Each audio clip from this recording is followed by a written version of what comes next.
And it's not just a bike trip, it's a cultural trip on a bike. And it's not just ride, ride, ride. The bike is just a way to kind of facilitate you seeing the country and seeing the culture and interacting with the people. I like to think of all of this as like bike facilitated exploring.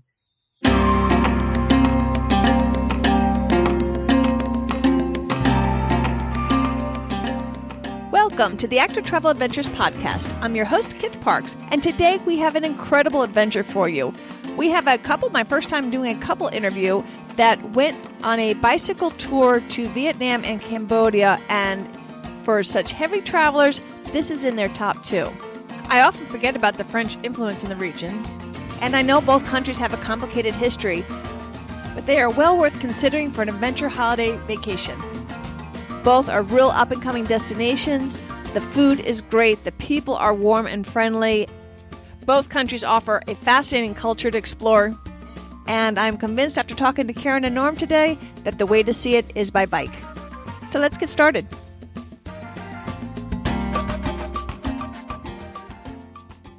Could you start by introducing yourselves and perhaps telling us your age? Sure. My name is Norm, and I am 50 years old. And I'm Erin. I'm 45. And so today we're going to be talking about a recent cycling tour that you did in Vietnam and Cambodia. Have you gotten into adventure travel before this, or was this the first time you ever did anything like this? Or kind of give us a little backstory of where you are so folks can understand what your level of expertise, what you've done in adventure travel in the past kind of a thing, or was this a big leap for you? No, we've been doing adventure travel for quite some time.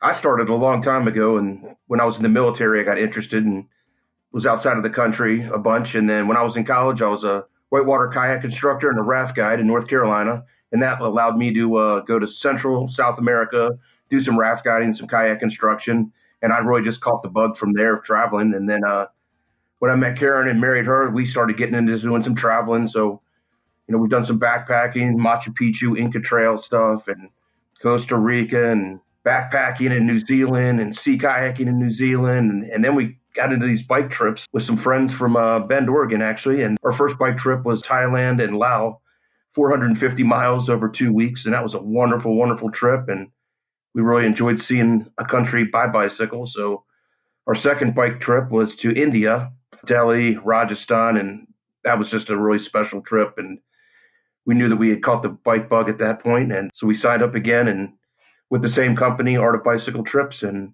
did the South Vietnam to Cambodia. So we've done quite a bit of traveling together. So Erin, did Norm get you into this, or were you already adventuresome, or how did all that play out? We had really different past experiences. He was definitely a whitewater person. I had worked at a wilderness therapy program, and I just really love spending time outside. So our first trip, anything like this, really was that some of our very best friends here in town had planned to go to this cycle trip in Thailand and Laos a few years ago, and basically just kept inviting us to go. And eventually we're like, why would we possibly not go? So that was the first time we'd ever done any of the bigger bike tours. And how do you compare hiking trips to biking tours? What are the pros and cons? Oh, we just really love bicycles. And I guess maybe before we had done that other trip, my sister had introduced me into self-supported bike touring. We still don't exactly even know what we're supposed to call it. We have rigid mountain bikes and take all our own stuff along. And I like being on a bike because I have more stuff that is getting supported by something other than my back. And we're both big mountain bikers here. Oregon's a great mountain biking community. So we just naturally ride our bikes practically year round. So vacationing on a bike just seems kind of a natural thing to do. Okay, here's what we're thinking. You guys sound incredibly fit. How about somebody like me who's reasonably fit, who, if I did some training on both my body and my fanny, getting used to being on a bike for longer periods of time, is this something we can do, or do you have to be like hardcore? This was an easy riding, casual rider tour. Our trip to Thailand and Laos was a little bit more difficult. So we were looking something that was easy, casual riding. You could enjoy it a little bit more, enjoy the countryside. So yeah, this Vietnam to Cambodia, anybody who's reasonably fit, put a little time in on your bike, bring some good bike shorts, comfortable shoes, good helmet. I wore a Camelback to have access to my water and personal items, but you don't have to wear a Camelback. But yes, this was a easy rider, casual rider, maybe anywhere from 18 to 30 plus miles a day. And about how many hours would you say you were actually on the bike each day, roughly? I would say an average of maybe 4 hours, 4 to 5. Some days were a little bit longer. Some days were a little shorter, where you might visit a temple, do a short ride. It's very flexible. It was a small group, so guides were quite flexible. Yeah, that's one of the things we really love about this Art of Bicycle trips and the way they do things is that the groups are really small. One time we went on a trip with them, it was just the two of us. And this time it was us and one other couple that we didn't know before. And they're really, really flexible to modifying the trip for how you want it to be. As long as we're on the topic of guides, Vietnam and Cambodia have a really complicated history. How knowledgeable and helpful were they in helping you to understand and interpret some of the things that you were seeing and doing? And the guides were fantastic. And then, yes, there was some difficult history, complicated history to talk about. And, we started off with a walking tour of Saigon where, obviously things had changed during the 60s and, during the Vietnam War. And we visited the tunnels of Cu Chi, a big area that was quite hotly contested between the Americans and Vietnam soldiers. So they were wonderful with explaining history, especially in Cambodia when we visited the killing fields. That's a difficult area, powerful memorial to see, and they were wonderful. We were really impressed by how they focused on the history of both countries. And from what I hear, they're very frank about their history and open about it and not trying to hide it. Is that correct? Very open. There's no getting around the fact that is a super complicated history, like you said, and everything about being over there was positive in terms of being able to talk about the history and understand things from a perspective that wasn't ours. No complaints on that. They handled everything really well. We learned a lot. And here's something else we want to know. To be blunt, did they like Westerners? That's a really good way to say it. So we were in southern Vietnam, and obviously we can't speak to anything other than the experience that we had. And it was across the board positive. Lots of people that we met. Another benefit of the really small groups is that we were riding through small communities and either directly with people who spoke English or through the guide, talked to a lot of people, and lots of folks were excited to tell us about kids that they had that had moved to the States, and it was very positive. The largest community of Vietnamese is in Los Angeles. So we met quite a few people who had sons, daughters living in this Vietnamese community in Los Angeles. And they were very excited to meet Americans. Yeah, I'd heard that they were very warm towards Americans, but I wanted to hear it from you because you've been there. I've just read about it. Oh, the people were wonderful. Before we go into the nitty-gritty details, can you kind of just give us a rough overview, a general overview of the whole trip so people know what we're going to be talking about today? Sure. So we started in Saigon, which is southern Vietnam, and spent some time in the city, and then spent the next few days riding through the Mekong Delta, which was a really wonderful experience. It's a very rural area, lots of waterways. So there's really no vehicle traffic. And you're riding along these wonderful motorbike paths, following canals and rivers. And for a few days, you really don't see any cars. So it makes it for pleasant riding. It's for fairly flat riding. It can be a little technical with little broken pavement or routes. And we were on mountain bikes at this point. And yeah, we spent a few days Mekong Delta, got on a boat, rode up Mekong River to Cambodia, Phnom Penh, spent some time in the capital, which was really wonderful. Good food, good hotel, museums, temples, and then kind of rode southwest out of Phnom Penh through the countryside down to the coast of Cambodia, which is very beautiful. Visited a national park, then got in a plane in Sihanoukville and flew to Siem Reap for the kind of the culmination of the tour, which was Angkor Wat, the famous temples. And that was a great experience. So that took 14 days to negotiate that itinerary. You were talking about the bikes. Tell us about the quality of the bikes. Kit, can I add something that I realized we should have said when you asked about sort of the fitness level required for the trip? Sure. I think because I was so fired up about this trip, I would want anyone listening who thought they were possibly thinking about it to go. And the other couple that we were with were both active, but the other gal on the trip, she had never mountain biked before. So she had been on a bike, but this was the first time she'd ridden on a mountain bike, and it was exciting for her. but she did great. So for someone with the baseline level of fitness that it seems like your audience has, the biking part was totally doable. Okay. And had she done any training at all prior to going so that at least her fanny, I know for me, I mean, I think she had a little bit, but it's interesting because they were from Canada and we're in the northern United States, and it was November that we took the trip. So it was definitely everybody had already started getting into some winter weather. So I think she had for sure done some, but it was not excessive. Like I think they found the trip within striking distance. Great. So let's talk about the bikes. Mountain bikes? Yeah, the reason for the mountain bikes is because of some of the broken pavement. You're on dirt a little bit, and you have a front shock and a good geometry to make it comfortable. But it was definitely not mountain biking. Right. It's pretty flat down that area you're going to, as I understand. Is that right? Yes. And are e-bikes an option, or it's full pedal on? I don't think e-bikes were offered on this one. It was just pedal bikes, and we started off in Vietnam on 26-inch mountain bikes. And then when we transitioned to Cambodia, Phnom Penh, we were on 29er mountain bikes, which were very nice and comfortable. And then when we got to Siem Reap, we transitioned again to 27.5-inch mountain bikes. So be prepared to switch mountain bikes, and the guides are great to help you with, like Karen brought her own seat, so they would put her seat on. We brought our own pedals. We prefer to pedals and shoes to clip in, and they'll put your pedals on, and they'll make the appropriate adjustments for you. And the guides were very helpful, and the bikes were comfortable and in good condition. Can you tell us what that 27 inches and 29 inches and what that's all about? It's different wheel sizes in mountain bikes. So the standard size wheel that we all kind of grew up riding is a 26-inch wheel. And over the past few years, technology has changed, and they've made bigger wheel sizes. So people call them 29ers, 27.5s, and they're just a bigger wheel and allows you to really just roll better and maintain momentum. And they're quite nice for just rolling along and going over obstacles. And it's just been a change in mountain biking the past few years. Okay, good. Yeah, because I'm more of a hiker, and I'm just going to ease myself into a biking tour. I was going to do one this year, but I'm now postponing that till next year. But I want to bike Ireland.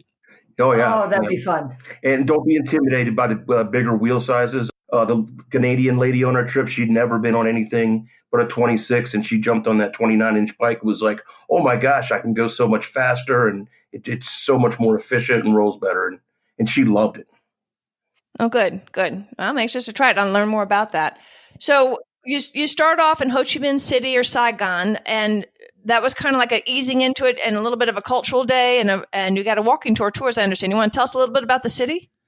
Yeah, it's a beautiful city, and it was fun. We got to explore on our own when we first checked into the hotel. So we were glad that we had learned how to cross streets in Asia on our own, because it really, sometimes people see YouTube videos and things of just that sea of traffic and how to negotiate through that. So we had been taught that you don't want to dart around too much. You have to proceed at a steady pace. So there's a lot going on there. Lots of people on motorbikes, traffic and stuff coming through, but it was really fun. And we went to a market that Norm knows the name of, and that was pretty fun too.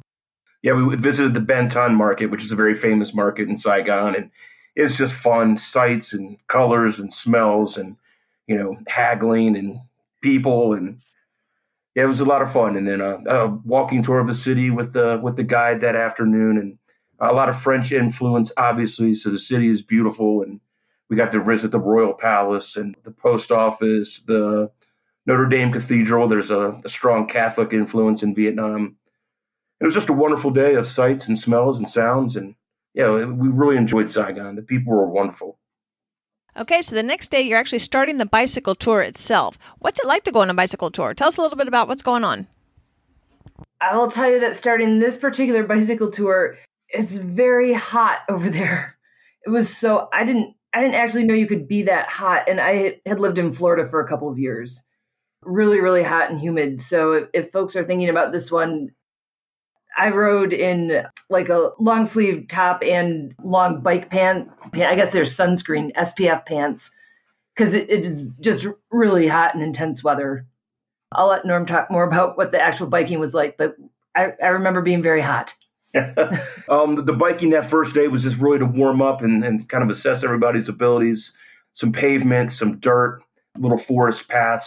The scenery was large, like lowland, jungly area. And we rode to the Cu Chi tunnels, which were a famous series of tunnels during the Vietnam War that the Vietnamese people resisted the Americans in these tunnels. And so it was very interesting to see that from their perspective. They don't call it the Vietnam War like we do. It was the American War. There were some very powerful moments there. Karen's dad was a Vietnam veteran, so I think it was a particularly powerful day for her to see that. Yeah. Interesting. And my dad was a Vietnam vet as well. It's a tough history. I know why I want to go to Vietnam, but how come you chose to go to Vietnam and Cambodia? I think we just really loved Asia from our last trip to Thailand and Laos. The people, the food, the culture, the experience, and also time of year. My job, I'm a wildland firefighter for the United States Forest Service, so I can't take off in the summertime. So a lot of our travel has to happen November to February. So Asia's a good destination to visit during those months. The other thing for us, we'd had our eye on that trip for a while because we had such an amazing time with Art of Bicycle trips in India that I think both of us really had the thought that we would prioritize being able to go on a trip with them again because it had just been such a really over-the-top good time in India.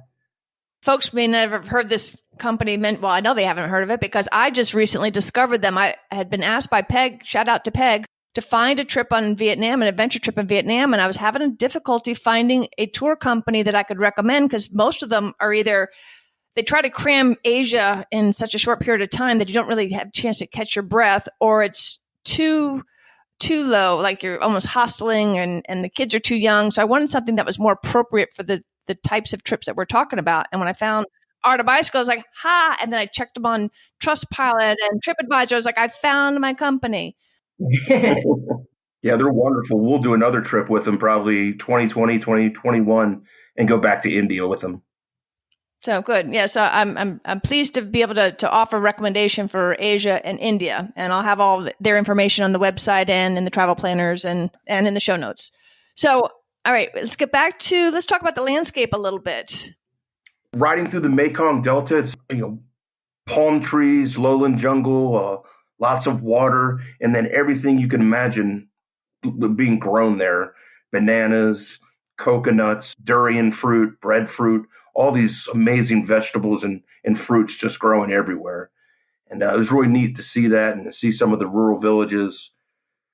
Yeah, it was really neat to pass lots of markets, all kinds of squiggly things for sale at the markets, snakes and eels and fish and seafood. It was a lot to see and smell. In the markets, did they have aquariums? When I went to Beijing, I went to a fish market that I will never forget as long as I live. That there was like aquariums, and you picked out all these things that I would never even thought were edible. And you pick out your turtle, you pick out your fish, you pick out your eel, you pick out your other unknown squiggly thing. Just picture a lobster tank, and now put dozens of them lined up next to each other down an aisle, and now have a whole aisle, in fact, a whole market full of these aquariums. That's what I saw in Beijing. It was really cool.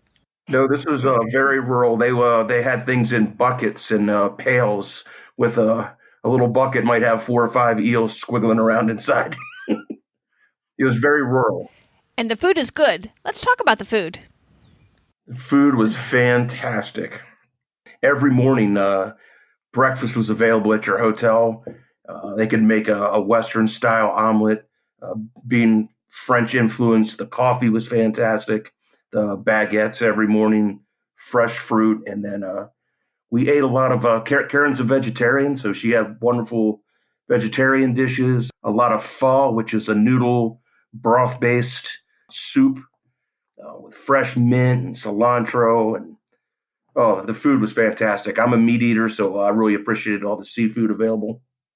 If people want to get adventure-y with their eating, Norm ate frogs stuffed with something. He ate river snails that our guide bought like right out of the river. He ate things that were being sold by folks going by on little boats. So there's some room for non-biking adventure also. I'm thinking of this coconut coffee that we had too. There's like a frozen iced coffee. You definitely should plan to eat a lot on that trip because the food is so good. I actually think that the food was so good that we both came home heavier than we left because it just was that good. And you're burning the calories, so why not? I mean, those river snails were a bit odd. I have to, and the little stuffed frog was a little bit odd too. How did the stuffed frog taste? Oh, it was wonderful. It tasted great. It had like a stuffing inside of it. It's very interesting, but tastes like chicken. But Vietnam's a big coffee culture, so the coffee was fantastic, and we really appreciated that. So are you biking also through coffee plantations as well? We were, and we actually stopped and visited a pepper plantation, coffee plantations. Yeah, there's I was amazed how much agriculture was there. Yeah, I could see from my research they have coconut, you've got rubber, of course you got the rice and the lotus patties and all that. Is it beautiful? Like when you're biking, is everything beautiful? Yeah, I mean there's a lot of green. So I think it is really pretty. And the fruit trees, given now where we live, being able to ride by and our guide would just stop and buy fruit from folks that were selling it right along the paths that we were on, so that we had bananas that someone had taken right out of the trees and a coconut, the top got hacked off with a little axe as people were taking that stuff to market. And a lot of the snacks on the trip in Vietnam were just fruit that was purchased right from that area along the road, which is an experience we don't often get to have out here. I can't get any fresher than that, that's for sure. Right. And so we were talking a little bit briefly about the weather, and it is hot. But you're in a tropical climate, so you have the drier season, which is when you start. I think that starts in November and goes through February, if I'm not mistaken, and then the wet season. But it stays pretty much 30 degrees centigrade to 80 degrees Fahrenheit most of the year, but it's humid, so people have to be aware that it's going to be sticky, right? It is very sticky and humid, so you really have to pay attention to your bike gear. Once you get to the hotel, if you need to wash something out, maybe bring we brought some defunkify soap with us. You could do a little laundry in the sink, get that stuff dried out, and you do have to manage your cycle gear a little bit because it is so hot and humid. Okay, so let's talk about bike gear. What do we need to know and do? Well, you're wearing I would recommend wearing a pair of bike shorts, and the Art of Bicycle Trips recommends you bring at least 2 pair. I think Karen brought 3. I'm sure. But they're padded bike shorts, to help your butt when you're on that bike for so long. So obviously you're getting quite sweaty. You bring a couple pair of socks that you cycle in, a couple of cycling jerseys or shirts, and at the end of the day, you're a little sweaty and maybe a little smelly, and those are the clothes that you're going to be cycling in over that 2-week period. So just staying on top of laundry and and keeping that gear clean and trying to get it dried out as best you can. The hotels that we stayed, they had really, really nice accommodation for this trip, and every place we stayed except one night had air conditioning, and the stuff all dried out really easily in the room. I just think in terms of what you'd want to bring is to definitely protect from the sun, because there wasn't a lot of shade. Yeah, I learned from when I had the nursery business and I was out in the sun all the time that I actually preferred the really well-breathing long sleeve shirt and long sleeve pants like you wore, Karen, because it keeps the sun off. Yep. I'm a big fan. I know you don't have visuals here, but I'm not designed for the sun. Yeah, I'm blonde. I fry. So I've got the big hat. I'd have to figure out some way to protect my face too, because I'd wear the helmet. But yeah, no, it's important, and you're going to be out in the sun all day. So tell us this. Are you being supported by a van, or are you carrying all of your stuff every day on the sides of your bike with panniers? Tell us about that. No, we were just no panniers or anything. It was all supported. Nice support rig. When we were in Vietnam, we had like a Mercedes like Sprinter van with the bikes. We had a driver available to meet us, cold drinks, snacks, and at the end of the cycling, they loaded up your bikes for you, and you might change out a couple things and jump into this wonderful air-conditioned van with a cold beverage and a nice ride to the hotel. Cambodia, the same, a different type of van, but yeah, wonderful, air conditioned. Yeah, nice support van. Your luggage, everything got taken to the next hotel for you. So I'm assuming too, then if somebody was having an off day, they could just ride in the van rather than riding the bike if they so chose? Definitely. And that's a good point because it made me want to go back. You're right that we were there in the not rainy season, but we definitely had some rain while we were there. So you would want to for sure take a raincoat and then just know that you might be riding in some rain. And on one of those days, one of the people on the trip just was sort of finished with being in the rain and hopped in the rig with the driver, and it was completely fine. And I think sometimes too, in the rain might help cool things off a little bit as well. Yeah, it was. I mean, it was sort of fun to ride in it because it was some heavy rain, and we ended up in. Now I can't remember if that was Vietnam or I think we may have been in Cambodia at that point, and we were riding through the roads were red dirt, so there was some good fun with mud puddles, dodging mud puddles, and part of what we really like about doing the bike tours is that you are going right through the villages. So we had lots of riding those bikes and having kids walking and riding to school on their bikes. And we were just dripping mud messes. And the folks who interact with that weather on a regular basis were still making their way to school with their like white button down school shirts on and their skirts or trousers. And they were clean and dry and handling that in a way that we just do not know how to. And it sounds, too, that touring by bike allowed you the opportunity to have lots of interactions with the local people. Right. That's the whole thing about being out on the bikes instead of being in either. I mean, I can't think of any way I would rather see those countries because you do get to ride through and hop off the bikes and go into businesses. I mean, it was interesting there. There's not the kind of tourist services in some of those areas. So when we needed a restroom break, the guide was talking to, like a shop owner where we were, and people live in homes attached to those businesses, and they were actually letting us go into their homes, and then we got to talk with people. So it's much more direct interactions than if we had been there by ourselves, because lots of folks don't speak English and we don't speak the languages of the countries where we were. So being on the bikes, and there was just a lot more direct interaction than we would have had on our own. And that's for sure the highlights of the trip. That reminds me of what Kristen said in episode 27 on Puglia, which is cycling Italy's Stiletto Heel.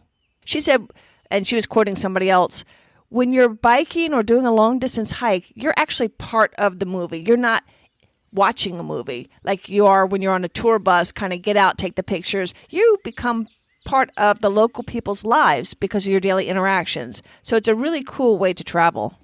And I think it allows for a more authentic and immersive experience. Yeah, that's a good way to say it. It was pretty neat some of the times where we were just hanging out, getting the bikes in and out of the van. Maybe we were parked next to a school or something. So I had some just really neat times where kids were coming over and wanting to practice their English and talk and just kind of wondering what we were up to. It's very sweet. I'm thinking also of one of the super muddy rainy days we rode through this village, and the guy's business, he was out pressure washing the motorcycles. I don't know why we had stopped right there, but it ended up all five of us, the guide and the four people on the trip, ended up not just our bikes, but also us as humans all got pressure washed to get the mud off. That's funny. It was actually a really neat experience.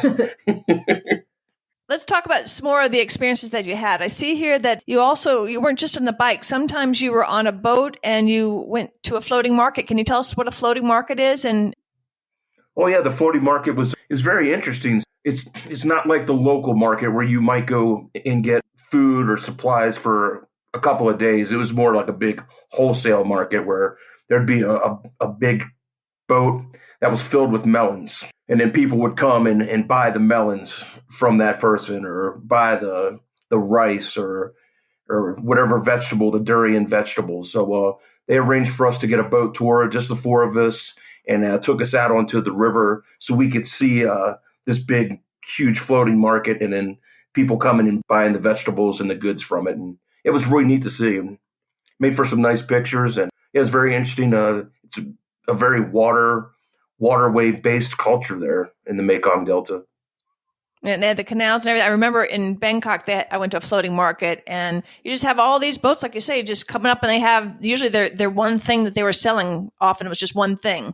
Exactly. Yes. Yep. Whether it was the melons in your case or whatever they had harvested that day, that's what they were pitching, and it was kind of cool. Yep. And they fly a little flag on their boat that identifies what they have for sale, which I thought was pretty neat. And then you're by the water most of the time. So tell us a little bit about the villages and what you saw there. People were, there was a lot of celebrations, people having fun. The Vietnamese, they like their music. So you'd just be riding along and all of a sudden you hear a bunch of music blaring. You come around the corner and there's a bunch of speakers, somebody DJing and people having a party. We went by several weddings. Yeah, the village is just full of life, people having fun. It was really neat to see all the celebrations and small temples. The villages were each one had their own little individual markets as well. And everybody's on motorbikes, which is kind of neat as well. The thing that stands out also about what Norm was saying, that you might roll into a village and hear something, a level of music that we would associate with coming from like a nightclub or something, and it would be a private residence, and it would also maybe be like 10 o'clock in the morning on a Wednesday. It was just, so there would be birthday parties, weddings happening at different times. We learned that there's more, I don't know if this is when the music was happening, but that there's commemoration of anniversaries of when a loved one has passed away. I think we never did go in, but when we were stopping and going by this, there were invitations to join the party. We just never did that. And a lot of karaoke happening. Lots of karaoke. Oh, that's funny. That's funny. Did you get to see them in their wedding garb? And what does that look like? Yeah, we did see several people in wedding garbs, kind of from a distance, but yeah, very formal. The man in like a formal suit and a wedding like dress on the women. And you also went to a national reserve and a bird sanctuary. Can you tell us a little bit about some of the wildlife you might have seen there and what that looked like? The best part of that is we were in the mountains and we drove up this amazing road. Oh, yeah. And it was finally cool. It was the first time on the entire trip where we could say the weather was cool. And yes, it was a bird sanctuary. We visited a waterfall. We did a big ride that day. It was harder than I thought. I wasn't feeling too well. And I actually had to get in the van that afternoon. But yeah, a lot of birds, a ton of birds there. And that was a really wonderful day, just peaceful. And a lot of people come to this national park just to escape the heat, I think. And so now you're in Cambodia. So any other thoughts about Vietnam before we move on to Cambodia? I would say just Vietnam. The people were just so wonderful. The food was wonderful. Yeah, we just really enjoyed our time there. And then the lack of traffic. Yeah. Riding without cars on the road, that was just fantastic. Yeah, that was one thing that kind of made me nervous when I first saw this. Was like, because I think of just the motorbikes everywhere and the chaos, but you're actually on some serene paths. You're not doing any of the road biking at all. We were on paths, and then the other thing though, because I mean there definitely was some riding into towns where we weren't just more the pedestrian paths. It's really a different experience than riding like our portion of the United States, at least, because people are accustomed to having so much pedestrian traffic on the roads. I feel significantly safer on a bike when we've been in other countries because the level of just awareness that there might be bikers, there could be animals walking along the road, people walking along the road, that there's just a different experience of the traffic all kind of ebbing and flowing together that I haven't felt here. Yeah, you'll definitely be on some roads with big trucks coming by, bus coming by, and initially people might be a little nervous about that. But like Karen says, they're very aware of bikers. Everybody's on scooters, and the flow just happens. People don't get impatient or angry in Asia about traffic. It just kind of happens. People just flow along. So I wouldn't be too intimidated by the traffic. Were you able to bring any of that calm and patience back with you, or at least for a little while? We certainly aspire to. Yeah. It's a goal. Yeah, usually the little glow lasts for me about 2 weeks. Yeah, if we could figure out how to make that glow last indefinitely, I would try and bottle that up and sell it. It would be so good. So, all right, so let's move into Cambodia now. So just give us an overview of what you all did there. Well, Cambodia was great. We took a boat up the Mekong River. It took about 3 or 4 hours. You do a customs checkpoint, and they get to Phnom Penh, which is a very big city, and it's had a lot of money, Chinese money influence in it. And it was a very nice city. A lot of Westerners running around, lots of great restaurants. We visited the Royal Palace, which was absolutely beautiful. We visited their National Museum. I had a very knowledgeable young man as a tour guide, and he would arrange tuk-tuk rides around for us. Yeah, we spent about a day and a half in Phnom Penh. Then we visited the killing fields, which talked about Pol Pot era, the difficult part of their history. And then, took to some rural riding, several days of just wonderful rural Cambodia riding down to the coast, beautiful coastline.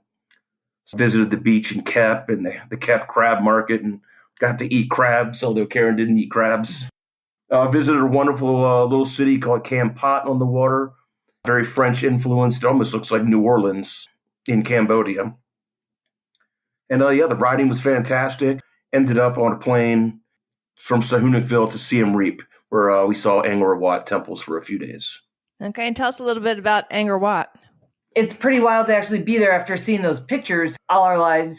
That's absolutely mind-blowing. One of the things that we did was to extend the time that we stayed in Siem Reap at the end of the trip. So it was really nice. We had the day with the group, and then we went back and spent some more time there. But one of the really nice parts about being on the bicycle trip is that they shuttled us to the kind of this tourist area, I guess, where you buy the tickets to go, but you're still maybe 10 miles or so from Angkor Wat. So we rode in there on the bicycles and could be on some paths and kind of come in and miss some of the pretty heavy impact traffic on the tourist bus and people getting in there. So the bikes kind of gave backdoor access, which was pretty neat. Yeah, that was the best part, being on the bike. Yeah, I understand too, because Angkor Wat, it's basically this massive, like 400 acre, 160 hectare. So it's a huge, I think one of the world's largest religious sites, and surrounded by a moat. Is that correct? That is correct. It is massive. And there is a lot of people there. I think like 1.7 million people a year visit Angkor Wat. So the beauty of the bike tour is, like Karen said, we got to come in a back way. We got to ride jungle single track paths, just really get away from the buses. There's a ton of bus traffic there, big, massive tour buses.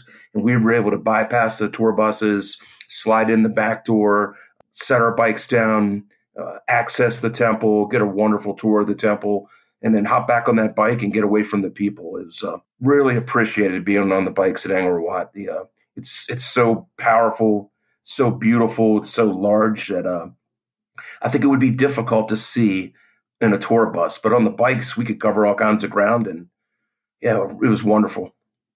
Shit, that almost makes it worth it just for that.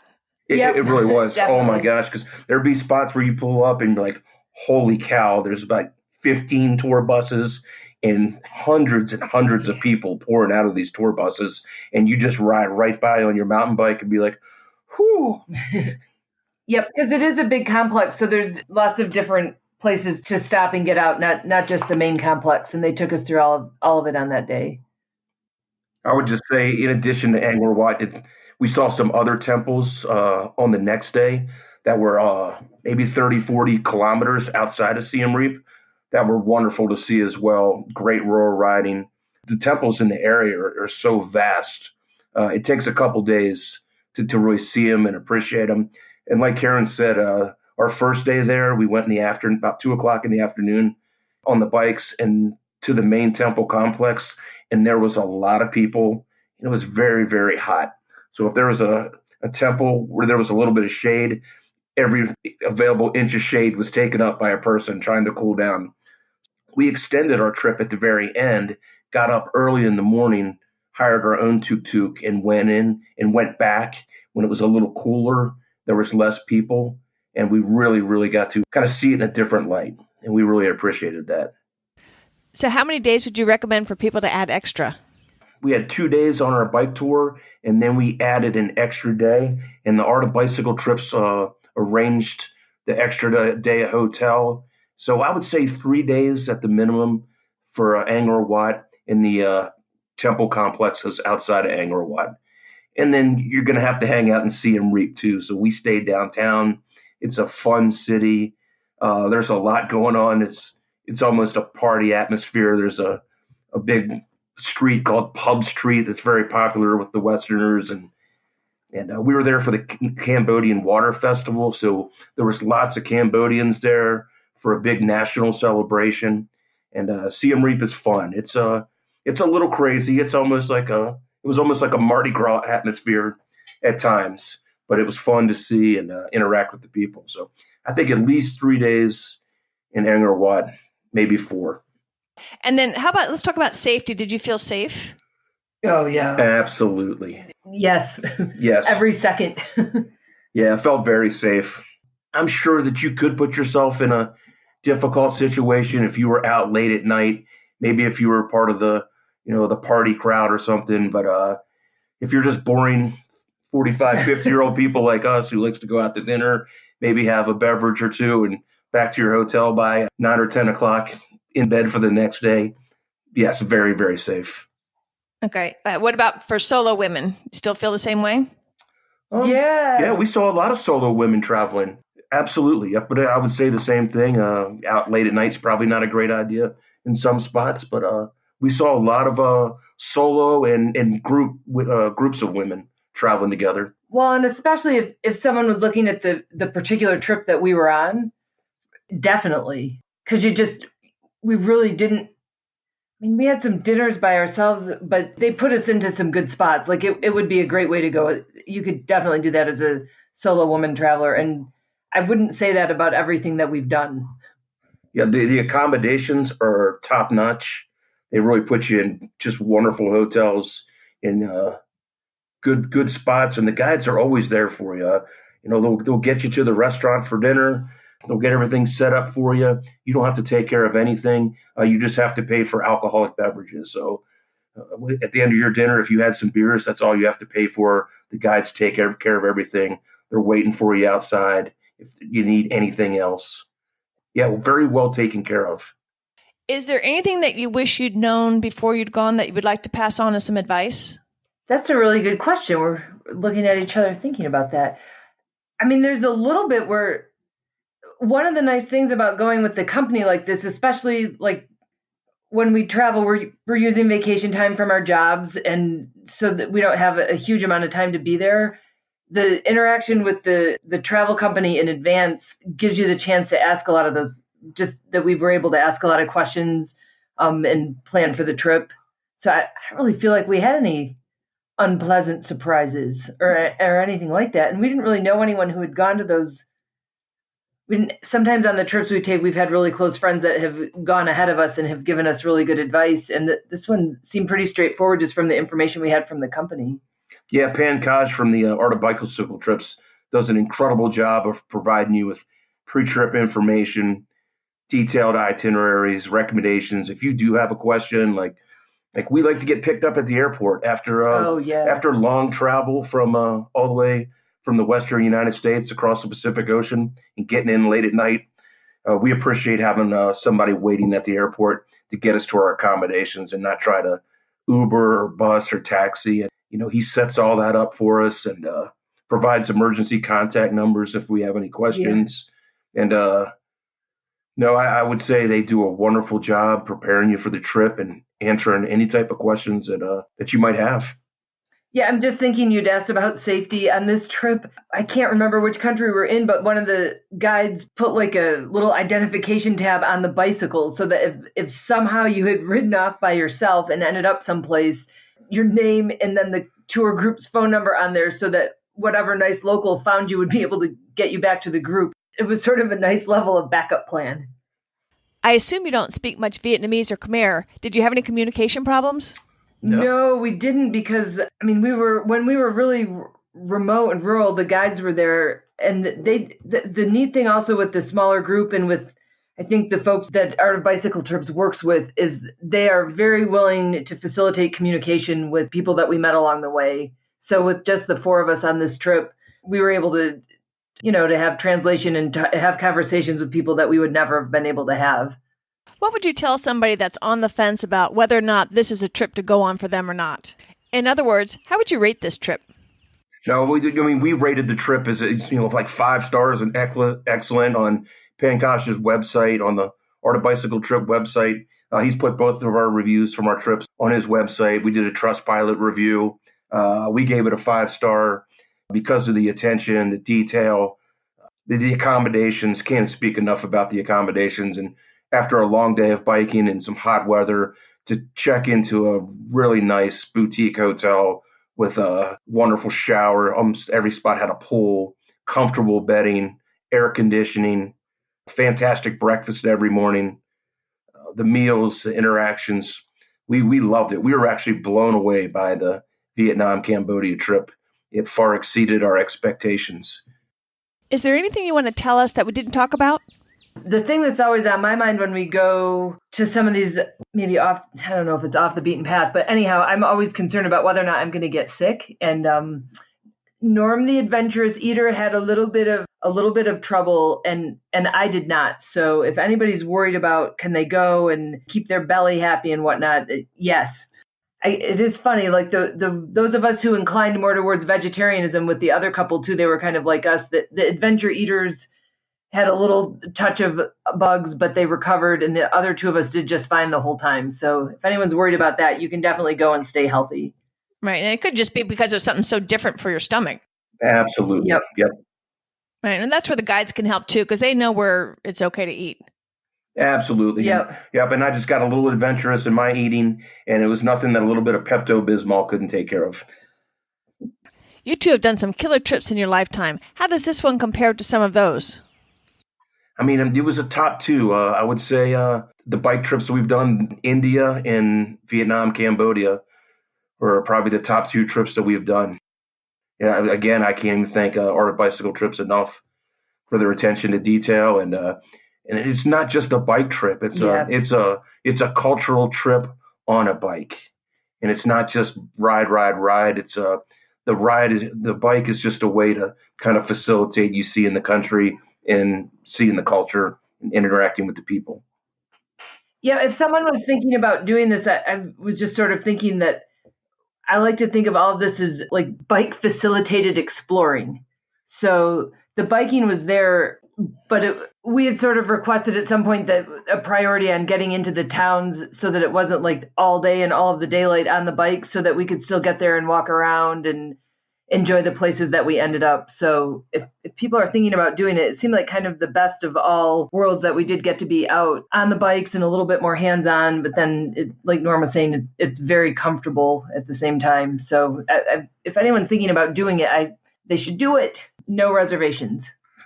Yeah, we had done a trip prior where it was a little bit more biking based, where you got up in the morning, as soon as breakfast was done, you were on that bike, and you were on that bike all day. And by the end of the day, you were so tired. All you could think about was going to bed, eating and going to bed. You really didn't get to enjoy the towns and the places you were in. So I think the Art of Bicycle Trips really focuses on that balance. And that balance is key, because after all, you're on vacation. Thanks, Norm and Karen, for coming on the show. We sure appreciate it. Thanks for having us. Yeah, thank you.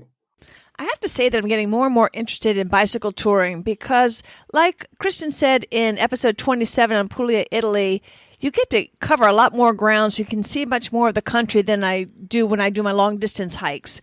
Episode number 11, we biked the Danube River all the way into Vienna in Austria, which is kind of cool as well.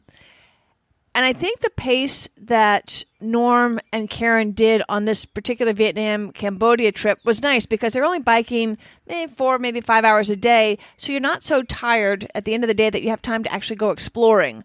Unlike what I did in the Cotswold, which was a long-distance hike, episodes 31 and 32, I think I pushed my pace a little faster than was good for me, because at the end of the day, I was too pooped to really do too much exploring. So this is probably a good middle ground for me to be able to do a half a day of exercise, because I do want to take the time at the end of the day to explore the towns and the villages that I'm visiting. But I need a little bit more energy and a little bit more steam at the end of the day in order to do so.